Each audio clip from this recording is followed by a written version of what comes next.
So hey, here we are on the dyno. We're gonna see what it can do.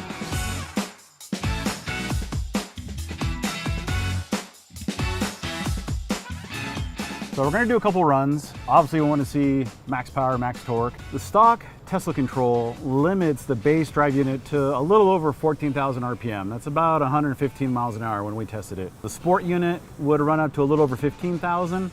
As far as we understand, the ludicrous drive units can actually go to 18,000 RPM, which is 155 miles an hour. So what's cool about the AEM control board is that any concept of some kind of early rev limiter has been completely removed. Any of those, once they're running with an AEM control board, can run full speed, full power, all the way to 18,000 RPM.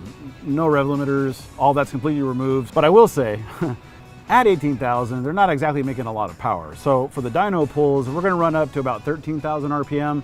It's around 100 miles an hour.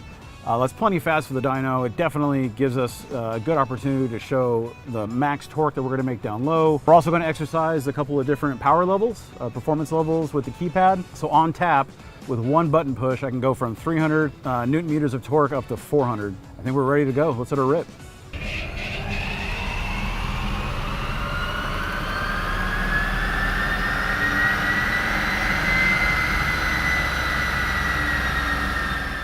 All right, so we did our max power, all the beans, big number runs, and now just to kind of demonstrate what the performance levels will do, we're gonna switch down to performance level 2. So I'm gonna hit that button. Okay, performance level 1, all the beans, 450 Newton meters. And performance level 2, 400 Newton meters.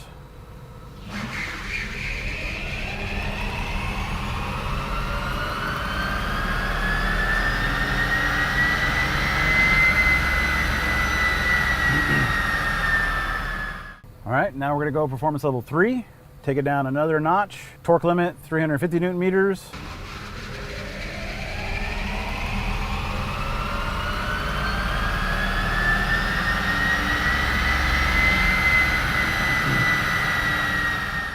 So we let it ready for power level 4. This is grandma mode. No offense to any grandmas.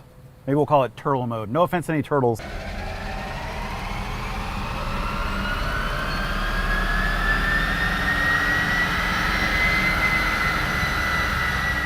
And that's about it. I'll tell you what, as a tuner, I really appreciate how clean and quiet being in this car is. I used to tune race cars and all kinds of stuff, and I would just stink like exhaust and get headaches and just be nauseous all the time. EV tuning is like worlds better than old ICE tuning, I'll tell you that. And my ears appreciate it too. It's quite a bit quieter. The Tesla drive unit has a 9.73 to 1 reduction gear ratio, so almost a factor of 10. So we're making 460 Newton meters of torque at the rotor, times 10 is like 4,600 Newton meters of axle torque that you're measuring at the wheel. All right, so performance level 1, max power, all the beans, foot to the floor, as fast as we can go. We're making a very consistent 460 Newton meters of torque out to about 5,500 RPM. At this point, this is called your field weakening point.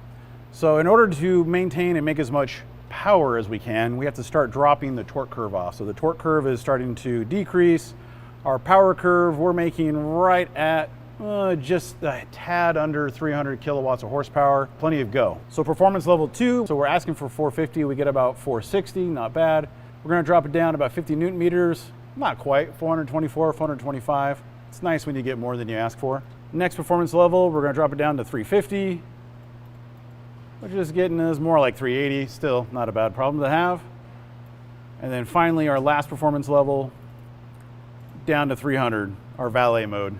And actually this is user configurable. You can tune it to however you want. You can do even bigger steps. You can go 100 Newton meter, 200, 300, 400, whatever you want. Point being is you've got the functionality and the ability to do such a thing when a lot of other systems don't give you that capability whatsoever. So as Sound Guy just mentioned, he's looked at these torque curves and noticed that while the torque curves are actually decreasing, and they are, the peak power down here at about 9,000 RPM actually stays the same. So they all wind up making the same amount of power because in the way the electric motor trades off torque for power, they eventually cross at about 9,000. We might be decreasing our lower RPM torque and acceleration, but our peak power actually winds up being the same. So kind of an interesting tidbit of information there. So AEM EV would be totally remiss if we didn't really spell out the full truth and everything that goes into a performance electric motor and an inverter. So we've taken the time to strip out all the limitations and derates and things that make the Tesla drive unit limited in its performance. We've taken a lot away and we've fully unleashed it to its max possible power output, best we can do. That's one half of the equation. The other half of the equation is the battery. When we run these motors and these drive units, you're not making a complete or fair comparison without at least acknowledging what kind of battery you're using. We touched briefly on the fact that the car actually has batteries out of a hybrid minivan. Another common battery that someone might choose to use is the battery out of a Model S itself. The battery type in a full electric vehicle versus a hybrid, they're actually quite a bit different. The hybrid battery is designed to drop a lot of current, move a lot of current and a lot of power very quickly, whereas an electric vehicle that's got a battery is more designed to provide a steady or more consistent power flow and not necessarily give you a big power punch. Our car has hybrid batteries. They like to deliver a lot of current and a lot of power very quickly, so we are able to make a lot of power with our base drive unit. We've run a Model S P85 car on this dyno before. While you do get nearly 600 newton meters of torque, the torque curve very quickly drops off. And the reason being is that the battery just doesn't have the power and performance to really push that power curve out as long and as far as it can. So what we discovered was that our base unit, combined with these hybrid batteries, actually makes more power than a Model S P85 Plus, which blows our minds. It's wild. But anyway, so let's take a look at the numbers and kind of show what that looks like. So the blue curve is a Tesla Model S P85 Plus. You'll see that the torque curve peaks just under 600 newton meters, but pretty quickly starts dropping off. These other two torque curves here, those are from our base unit using the AEM EV inverter control board. And you'll notice they have two slightly different trends. First trace is our green trace, and that is actually our I'll say our dyno development equipment that we have. Unfortunately, we haven't been able to show. It's kind of top secret stuff, so we've kind of kept that stashed away. But anyways, with that drive unit and with our power supply that we supply and provide the power with to that drive unit on our dyno, we're able to make quite a bit of power. It really pushes the power curve and the field weakening point out quite a bit. The red curve represents the car and what torque and power we're able to make with it and its battery. So you'll notice that we still make the same peak torque. That's all based on current. But what happens is as the battery starts to kind of drop off when how much power it can supply, the field weakening point starts to happen a little sooner. As the torque curve drops off, it's actually dropping below the torque curve of our base unit. Our base unit with our hybrid batteries makes significantly more power. So while the Tesla will give you a good kick in the pants right off the line, the torque curve, all the fun is dropping off right away. It's just slowing down, slowing down, slowing down. What this tells you is that you're not quite limited in the drive unit itself. A lot of people push right towards a performance drive unit, but if you've got the battery behind it to really give it the current and the power it needs, you can get a shocking amount of power out of a base unit. As you're planning your EV build, take serious consideration into your battery. Hybrid batteries work great. They're good at making a lot of power. EV batteries, depending on what your goals are, if something like longer life is more important to you, then perhaps an EV battery is in your future. We're a little more performance minded. We want to make that big number, so we go with hybrid batteries. Next step for us, we're going to get some more cars in here, put them on the dyno, see what kind of numbers they put down, and then the final step is to take them to the drag strip and run them down the quarter mile. Hey, how you doing? My name's Justin. I got a 2008 Ford Mustang Bullitt. It's got about 73,000 miles on it. Pretty much came from the factory just like this with 315 horsepower. Has a factory Ford Performance cold air intake, only came in the 5-speed. I've left it completely stock minus a recent muffler delete, and then I put some KW coilovers on it. I do have a little bit of a background with EV. I helped on the build of the Mill Blackbird, which is a CG car that they use in film production, mostly for commercials, where we can basically make the car any car we want just by changing the wheels, setting the wheelbase, setting the track width, and then they CG a body onto it, and it's an EV car. Oh, it's gonna most likely get its ass kicked.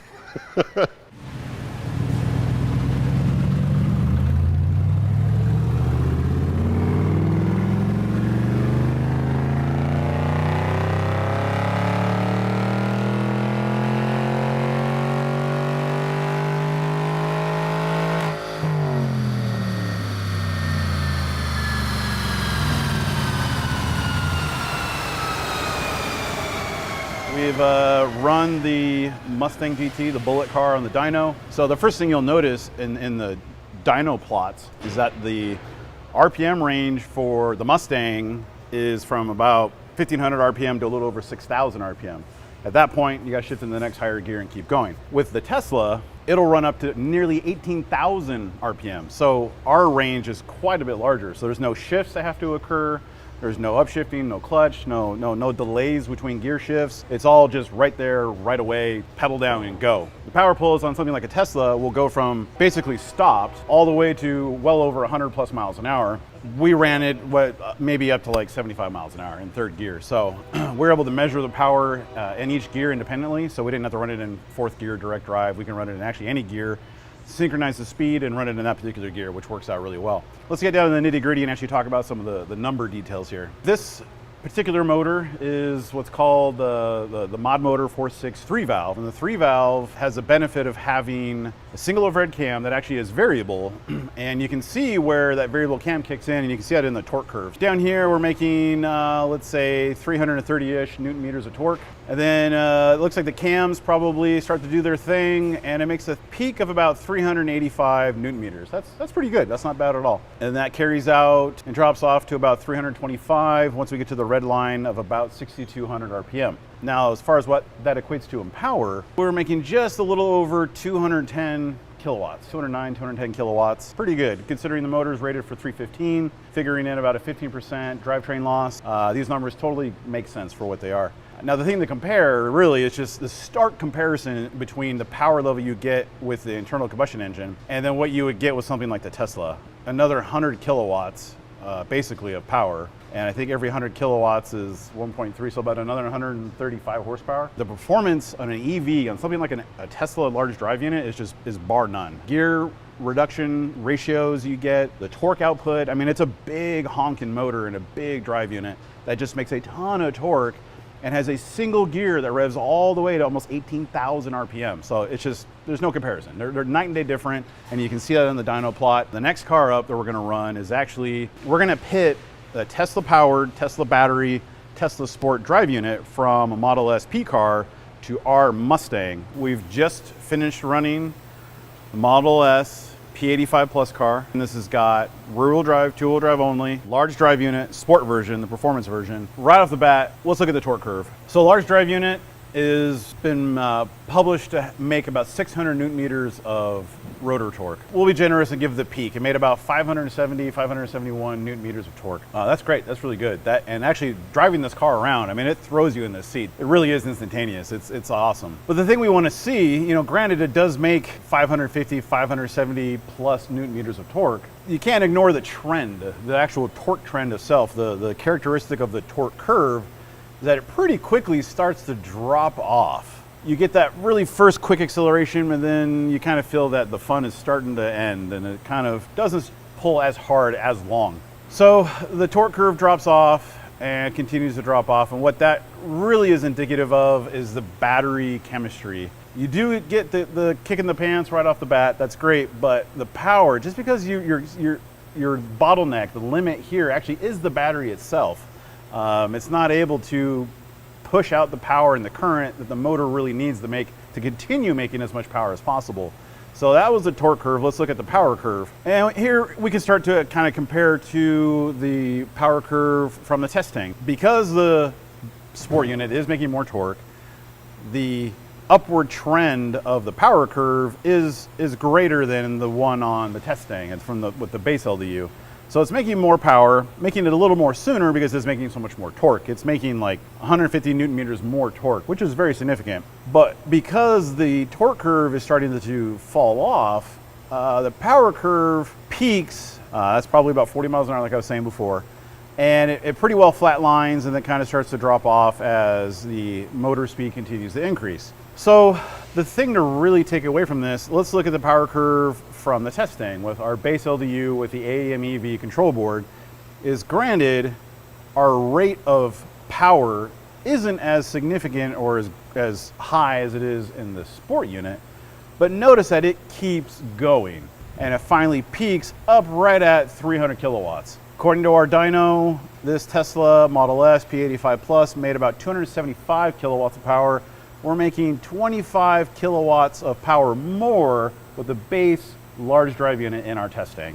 That's pretty cool. And the meat and potatoes of that power curve is right here. You can see that the Tesla torque curve is trending down, and the Testang with our AEM EV control board is not at all trending down as much as the Tesla curve is. So this is torque that's continually being delivered at a higher rate as the motor continues to still accelerate. The power curve is not dropping off, the car is not slowing down, the car is accelerating. You're gonna see these results very dramatically, I think, in the quarter mile. My expectation is the car probably will get us in the first, I don't know, a couple hundred feet, and then where this power curve continues to increase past the Tesla's power curve, that the Testang is probably gonna start catching up and possibly walking away from the Model S on the quarter mile. If you're out there and you're doing research and looking around and wondering what kind of battery you should pick, this data really does kind of point you towards something like a hybrid battery, whereas something like that full electric battery, it serves a purpose that may not necessarily be as well suited for maximum performance. So we know that best case scenario, our control board on a base drive unit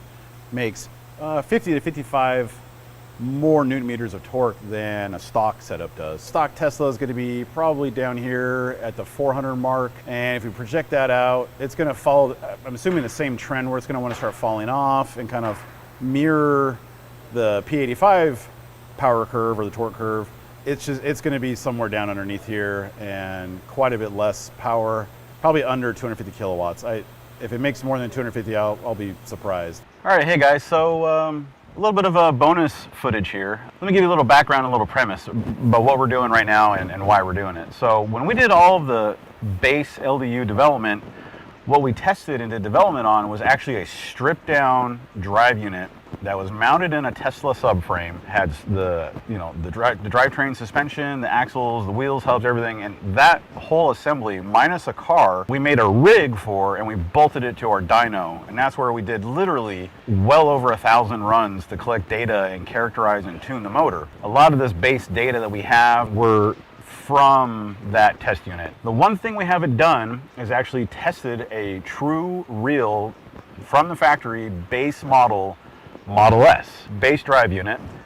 So it's exactly what we've been testing all along, but we're gonna leave it paired with its stock Tesla battery. We want to see, like, let's do a true apples to apples comparison. That's what we're doing today. We're gonna lay down these numbers, do a quick analysis, and do a final comparison to really show the difference you're going to see between these drive units with our control, stock control, as well as how important the battery really plays a part in what kind of power you're going to get out of your drive unit. Let's do some pulls and see what kind of numbers we do.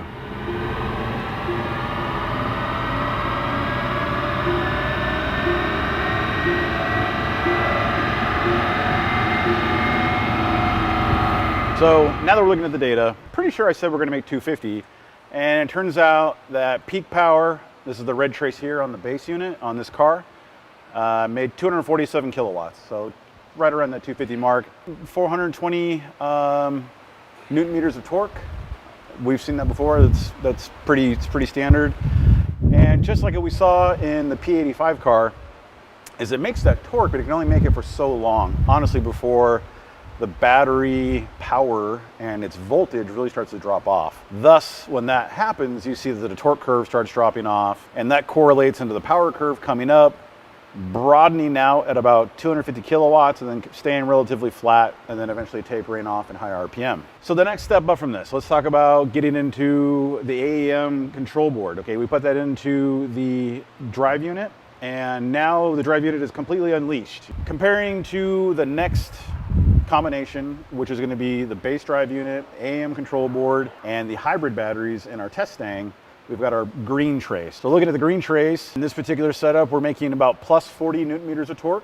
And if you look at it, we carry this gap. We basically mirror the torque curve from factory, bump it up, and carry that gap all the way through, all the way up to the real high RPM. And what that translates into in the power curve is you see that it sweeps up and then it more gradually lays over, and we're making plus 50 kilowatts more power. We're making about 300 kilowatts of power, when on the base unit, it peaked at about 250 kilowatts. So plus 50 kilowatts of power. That's a pretty substantial power increase. So that's what the Testang gives you. When you've got a good battery with good current and power capacity that can dump a lot of current quickly, those power cells, we're going to put them to good use. We're able to make 300 kilowatts of power with the Testang, and we're able to bump that up to like 335-ish kilowatts of power when we've got our Dyno battery stack, our big power supply for the Dyno. And the reason we're making that additional power is basically what we're doing. We're not making any additional torque. The torque is based on current. What we're able to do is actually keep making that torque longer. By pushing out the torque curve and not dropping it off until a higher RPM, that results in a higher power curve. And then compared to the Tesla, the gain is huge. It's almost 90 kilowatts, almost another 100 kilowatts in going from something like the Tesla package with the Tesla battery to like best case scenario. If you had a really badass battery that could do a lot of power and a lot of current, you technically could hit this. Stock's not bad. There's the AEM. AEM is better, and the AEM with the best battery you can imagine is better yet. All right, so the next step for us, we're done on the dyno. We're gonna get everything gathered up, head up to Bakersfield, hit the quarter mile. Stay tuned, and we'll see how we do.